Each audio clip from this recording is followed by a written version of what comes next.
Halo guys, balik lagi sama Mimin. Kita review dari part kemarin, di mana Eren dan pasukannya sedang terdesak karena munculnya Leech dan pasukan undeadnya. Ditambah lagi, Leech itu ditemani oleh Braid, makhluk yang berupa arwah, dan hanya Eren yang dapat merasakan keberadaannya. Saat Eren mulai terdesak, tiba-tiba orc yang bernama Kratul membantunya. Dia mengeluarkan sihir hingga bisa mengatasi pasukan undead untuk sementara. Dan berkat bantuannya juga, Eren dapat mengetahui di mana letak Leech itu berada. Eren yang telah menemukan letak Leech itu berada, menyerahkan sisa pasukan undead kepada orc Kratul dan pasukannya. Karta, Leech itu tepat berada di atas sana. Karta yang mendengar teriakan Eren, lalu membantu Eren untuk menuju atas, dengan menjadikan tangannya sebagai pijakan. Eren lalu melompat ke atas, dan langsung menyerang Leech itu. Tapi, Leech itu berhasil menahan serangan Eren dengan tongkatnya. Eren menyadari bahwa Leech itu mengincar nyawanya. Eren juga menyadari bahwa Braid telah menuju tempat dirinya dan Leech berada. Jadi, di bawah hanya tersisa pasukan tengkorak. Dan ia dapat menyerahkan sisa-sisa pasukan tengkorak itu kepada pasukannya. Eren dengan bersegera menyerang Leech itu. Tapi, Leech itu mengeluarkan sihir-sihir berupa tangan-tangan tengkorak untuk menahan pergerakan Eren. Namun, Eren dengan mudah menghancurkan itu. Saat Eren hendak menebas Leech itu dari jarak dekat, ia merasakan kehadiran Braid yang akan menyerang. Dengan refleks, Eren menghindari serangan itu dan mundur ke belakang. Eren pun berpikir bagaimana caranya agar ia bisa mengalahkan Leech itu dan Braid dengan cepat. Leech itu mengeluarkan sihir api yang menutup rute pelarian Eren. Lalu disusul Braid yang melakukan serangan kepada Eren. Eren tak bisa menghindari serangan itu. Tapi, sebelum serangan itu mengenai Eren, pedang milik Eren mengeluarkan cahayanya. Bahkan pedang itu mengeluarkan api biru atau aura biru yang menyelimuti Eren sekaligus membatalkan serangan Braid. Lalu muncul suara yang berbicara pada Eren. Eren menyadari bahwa suara itu berasal dari Soldrick. Setelah suara itu menghilang, Eren pun mendapatkan buff yang membuatnya menjadi OP. Eren mendapatkan kemampuan mata seperti mata naga. Dan ia langsung dapat melihat wujud Braid secara langsung. Ternyata Braid-nya ada dua. Dengan satu tebasannya saja, Eren berhasil mengarahkan Braid itu dan membuatnya menghilang. Eren lalu menghampiri Leech yang sudah tidak berdaya. Lalu ia menancapkan pedangnya ke kepala Leech itu. Berakhir sudah Leech. Eren pun berhasil mengalahkan Leech itu dan pasukan undeadnya ikut menghilang. Setelah mengalahkan Leech, Eren pun mengumpulkan korban pasukan yang meninggal dan menguburkan mereka dengan layak. Suasana pun berubah menjadi haru. Saat suasana tenang kembali, Eren yang sedang membersihkan pedangnya tiba-tiba terbawa ingatan kehidupannya yang dulu, di mana ia dijebak melakukan pemberontakan dan seluruh keluarganya dibantai. Tiba-tiba ingatan itu berubah kepada ingatan Eren yang asli saat ayah Eren meninggal. Eren pun tersadar dari mimpinya itu. Kepalanya menjadi sangat sakit. Ia pun keluar tenda untuk menghirup udara. Dan ia bertemu dengan orc Kratul yang sedang berjaga. Mereka pun mengobrol berdua. Eren lalu membicarakan pedangnya yang bernama Widow Scream yang membantunya mengalahkan Leech dan Braid. Pedang itu memiliki kekuatan Soldrick hingga Eren bisa menggunakan kemampuan Soldrick yang dapat melihat segalanya. Eren juga menyadari bahwa Soldrick sudah tahu bahwa dirinya bukan Eren yang asli. Tapi Eren masih bingung mengapa ia diperlihatkan ingatan Eren yang asli. Saat Eren mengingat kejadian itu, kepalanya mulai sakit kembali. Orc Kratul yang merasa khawatir bertanya kepada Eren, apakah ia baik-baik saja?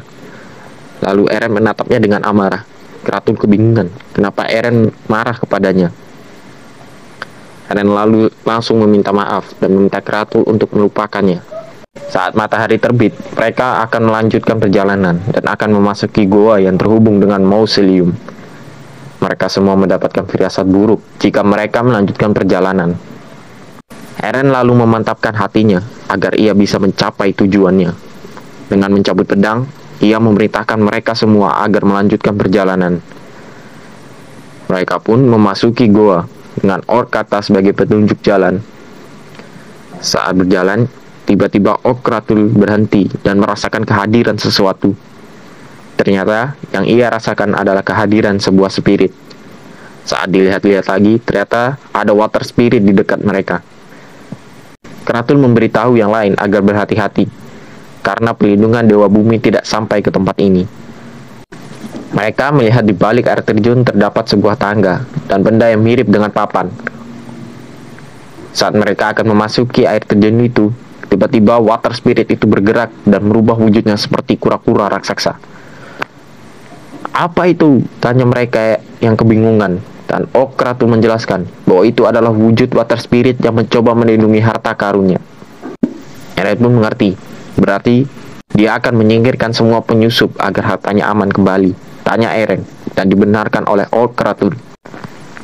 Eren lalu menghampiri water spirit itu dengan seorang diri. Melihat itu, semuanya menjadi kebingungan sekaligus panik. Dengan lantang, Eren berkata, "Sudah cukup," sambil Eren mengacukan pedangnya. Lalu, pedang itu mengeluarkan cahayanya lagi, sehingga water spirit itu hancur seketika.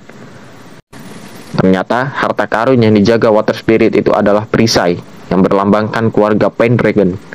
Dan Sir Kilian mengambil perisai itu. Lalu, ajaibnya semua lukanya dan luka prajurit lain saat bertempur melawan Leeds kemarin langsung disembuhkan. Karena telah mengalahkan water spirit, para orc menyanjung Eren dan bertanya apakah pedang itu yang membantunya. Eren menjelaskan bahwa ia memiliki firasat bahwa ia harus melakukan itu semua. Setelah menelusuri goa, akhirnya mereka pun telah sampai di mausoleum. Saat mereka akan memasuki mausoleum, tiba-tiba pedang Eren mengeluarkan cahayanya lagi, seperti ingin memberi tanda. Lalu pintu mausoleum terbuka dengan sendirinya, dengan diikuti banyak kepulan asap. Di balik kepulan asap, Eren melihat siluet kesatria yang mengendari kuda. Ia pun meminta semua orang untuk bersiap siaga. Saat siluet itu mendekat, alangkah terkejutnya mereka saat mengetahui bahwa siluet itu adalah pendahulu keluarga Pendragon, yaitu Duke Gordon Pendragon.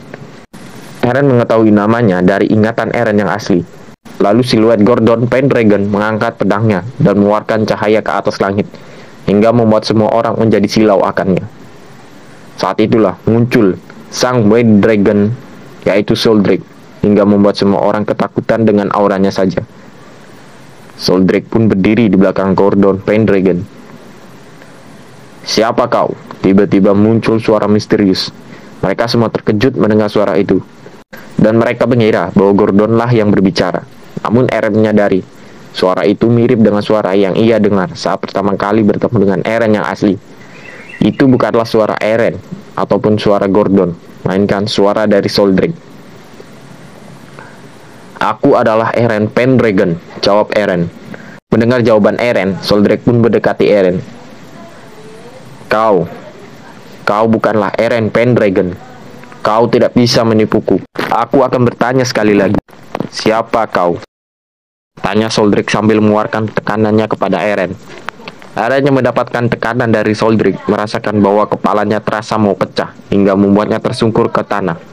Lihat keadaan Eren, semua orang merasa panik. Sementara itu, Soldrake masih mengulangi pertanyaannya kepada Eren, hingga membuat Eren muntah darah. Eren yang hampir pingsan mengatakan bahwa ia adalah Revan Valte. Namun, sebelum Eren benar-benar pingsan, ia diperlihatkan kenangan yang ia lalui saat ia menjadi Eren. Dari ia terbangun di kerajaan Pendragon sampai ia mencapai mausoleum. Mengingat kenangan itu, Eren pun mulai bangkit. Aku adalah penerus keluarga Pendragon. Eren Pendragon, teriak Eren kepada Soldrake. Melihat kegigihan Eren, sang ayah, yaitu Gordon Pendragon, tersenyum. Lalu ia pun menghilang. Mendengar jawaban Eren, Soldrake pun mengaum dengan sangat keras, hingga membuat semua orang tersentak. Janji kita telah dipenuhi, Eren Pendragon dan Revan Valte. Sebagai seseorang yang akan menjadi suksesor Pendragon, belum Soldrake selesai berbicara, Eren akan jatuh pingsan karena ia sudah tidak kuat lagi. Rekan-rekan Eren pun menghampirinya dan menanyakan apakah Eren baik-baik saja. Aku baik-baik saja, jawab Eren. Ia juga menjelaskan bahwa ia sudah berhasil membuat kontrak dengan Soldrake. Mereka yang mendengar hal itu merasa sangat senang dan sangat terharu karena pengorbanan mereka tidak sia-sia. Saat mereka sedang bergembira, Eren menyadari sesuatu. Ada apa, Soldrik? Tanya Eren kepada Soldrik. Soldrik berkata bahwa tamu telah datang. Eren pun kebingungan, siapa tamu yang dimaksud oleh Soldrik? Dan terlihatlah di angkasa, 6 makhluk terbang datang mendekat. Mereka menyadari bahwa 6 makhluk itu adalah naga. Lalu naga-naga itu turun menghampiri Soldrik. Apakah itu kontraktor barumu? Tanya naga yang berwarna hitam. Ya, benar Amilhart. Tapi aku belum memberitahumu. Jadi, kenapa kamu ada di sini? Perjanjianku dengan Pendragon tidak ada hubungannya dengan kalian. Untuk kali ini tidak. Kami datang kemari karena memang harus kami lakukan. Anda tahu kenapa? Jawab naga hijau yang bernama Eragurion. Apa kau punya hak untuk bertanya padaku, Eragurion? Dua naga itu langsung tertunduk mendengar pertanyaan dari Soldrik. Tapi bagaimanapun ratu, selain auramu, aku merasakan sesuatu yang lain dari manusia ini. Aku merasakan aura Demon God dan Dragon God pada manusia ini. Soldrik yang mulai kesal pun mengaum dengan sangat keras, yang membuat naga-naga itu terkejut. Tamu yang tak diundang harus meninggalkan wilayahku. Sekarang, aku memberitakanmu sebagai Dragon King. Eren terkejut mengetahui bahwa Soldrik adalah Dragon King. Naga-naga yang mendengar perintah dari Soldrik akan pergi. Namun sebelum mereka pergi, naga Amilhart berkata, baik, hari ini kami akan kembali. Tapi jika suatu hari manusia ini kembali ke tanah kami, semuanya akan menjadi jelas. Setelah mengatakan itu, 6 naga itu pun pergi, meninggalkan Eren dan Soldrik. Rekan-rekan Eren pun bangkit dan tidak menyadari apa yang barusan terjadi. Karena hanya Eren yang dapat mendengar percakapan antara Soldrik dan naga-naga itu. Eren masih kebingungan dengan apa yang ia dengar. Lalu Eren meminta Soldrik untuk menundukkan kepalanya agar Eren bisa bertanya. Mendengar permintaan Eren, Soldrik pun langsung berubah wujud ke dalam bentuk manusianya. Apa yang ingin kamu tanyakan? Tanya Soldrik dalam wujud manusianya. Mereka yang melihat Soldrik berubah wujud sangat terkejut. Mereka pun melanjutkan perjalanannya bersama Soldrik untuk kembali ke kerajaan. Soldrik dan Eren berbicara tentang masalah tadi. Orc yang merasa penasaran apa yang dibicarakan oleh mereka meminta Sir Kilian untuk mendekati mereka dan mendengar apa yang mereka bicarakan. Untuk apa aku melakukan itu? Tanya saja pada mereka sendiri, jawab Sir Kilian. Orc menjelaskan bahwa mereka tidak bisa mendekati Soldrik begitu saja. Sir Kilian berkata, walaupun ia mendekat, ia tak bisa mendengar apa yang mereka bicarakan. Eren menanyakan tentang 6 naga tadi kepada Soldrik, tapi Soldrik hanya berkata bahwa waktu yang akan menjawabnya. Lalu Eren menanyakan tentang masa lalunya, serta alasan mengapa ia berinkarnasi sebagai Eren. Tapi Soldrik hanya menjawab seperti tadi. Eren pun kesal karena Soldrik tidak memberikan penjelasan tentang yang ia tanyakan. Soldrik hanya berkata bahwa Eren banyak bicara. Setelah itu, Eren hanya terdiam dan merasa pusing dengan perilaku Soldrik. Tiba-tiba muncul seekor monster yang mencoba menyerang ke arah rombongan Eren. Saat Eren akan menebas monster itu, Soldrik melesat dengan cepat dan berhasil mengalahkan monster itu. Mereka pun terkejut melihat pergerakan Soldrik yang sangat cepat. Lalu, Soldrik memakan bagian tubuh monster itu mentah-mentah dan membuat pasukan dan monster yang dibawa Eren ketakutan. Mereka pun menyadari bahwa wujudnya saja yang berubah, tapi ia tetap merupakan seekor naga. Mereka pun membangun tenda untuk beristirahat. Soldrik yang berada di atas pohon dipanggil Eren untuk turun. Ternyata Eren membawa hewan buruan untuk dimakan oleh mereka. Namun, kali ini Eren memberikan daging yang sudah matang kepada Soldrik. Dan terjadilah pembicaraan di antara mereka berdua. Sul, mulai sekarang kau bisa memanggilku Sul, kata Soldrik sambil tersenyum. Eren pun sedikit terkejut melihat Soldrik yang tersenyum. Mulai saat ini kita panggil Soldrik Sul aja ya, biar gampang. Lalu, apa boleh kau memberitahu aku tentang Dragon God dan Demon God? Tanya Eren. Tapi, lagi-lagi Sul hanya menjawab pertanyaan Eren dengan jawaban yang sama. Itu membuat Eren merasa kesal lagi padanya. Setelah menempuh perjalanan yang cukup lama, mereka pun telah sampai di kerajaan Pendragon. Tuan muda telah kembali, sambut rakyat kepada Eren. Warga Eren yang mendengar kedatangannya pun merasa bahagia karena Eren berhasil membawa Soldrik kembali. Rombongan Eren pun memasuki kota dengan sambutan yang meriah. Mereka juga telah ditunggu oleh Ibu Eren dan kepala pelayan dari Pendragon. Saat melihat Eren membawa monster, orc, dan seorang wanita bersayap, semua orang merasa terkejut. Tapi Ibu Eren merasa tidak asing dengan wanita ini. Semuanya, Pendragon telah menang. Hari ini, Dragon akan bersama lagi, teriak Eren memecah keramaian. Lalu, Sodrek merubah wujudnya kembali ke bentuk naga di depan semua orang sambil mengaum dengan keras. Mereka pun membuat pesta untuk merayakan keberhasilan Eren. Mereka juga mengundang bangsawan dari negeri tetangga dan pedagang-pedagang besar. Pesta yang begitu megah, tapi pelayan dari Eren yaitu Lindsay menyadari bahwa Eren tak berada di pesta. Ternyata Eren sedang bersama Sol. Apa kau tidak pergi ke perjamuan, Sol? Tanya Eren. Hah? Tidak peduli kau Eren ataupun Revan. Apakah kau tidak bosan berbicara padaku? Jawab Sol. Eren pun bergumam dalam hatinya. Aku benar-benar tidak paham dengan makhluk ini. Walaupun belum selesai, Soldrek pun bertanya kepada Eren, mengapa ia berada di sini? Seharusnya sebagai pewaris keluarga Pendragon, ia harusnya berada di perjamuan. Eren menjawab bahwa menyapa para tamu itu merepotkan dan ia tidak menyukainya. Eren bertanya lagi, sepertinya Sol banyak mengetahui tentang kebiasaan manusia. Sol pun menjawab bahwa ia sudah lama bersama keluarga Pendragon, tapi ia belum pernah mendengar Dragon mengikuti pesta. Memangnya kenapa, padahal kau memiliki wujud manusia? Sol yang mendengar perkataan Eren hanya terdiam. Seperti yang kupikirkan, kamu benar-benar berbeda dengan Pendragon sebelumnya. Lalu Sol pergi terbang meninggalkan Eren. Saat Eren sedang memandang ke langit, tiba-tiba para gadis-gadis datang menghampiri Eren, dan Eren pun terkejut melihat itu. Eren yang dikerumuni para gadis merasa sedikit tidak nyaman. Para gadis itu berusaha menarik perhatiannya Eren. Tapi bukannya menarik perhatian Eren, mereka malah berdebat sendiri di depan Eren. Melihat itu, Eren pun menjadi kesal dan meninggalkan para gadis itu. Saat Eren akan pergi, ia mendengar suara dari orc yang sedang berlomba minum dengan Sir Kilian. Dan tampaknya Sir Kilian kalah dan tepar.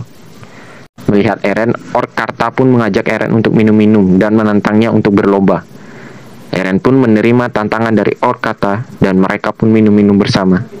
Scene pun berpindah setelah Eren minum-minum. Ia merasa pusing dan ia dibantu oleh Lindsay untuk menuju kamarnya.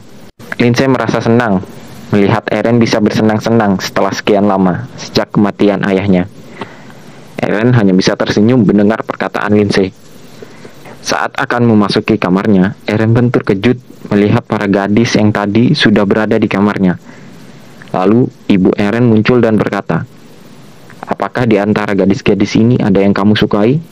Karena kamu telah berhasil membuat perjanjian dengan Soldrek, kamu harus segera memiliki ahli waris. Itu adalah tugasmu sebagai Pendragon. Sekarang, pilihlah, kamu ingin memiliki anak dari siapa? Mendengar semua itu dari ibunya, Eren pun sangat terkejut. Dan ia berteriak, apa?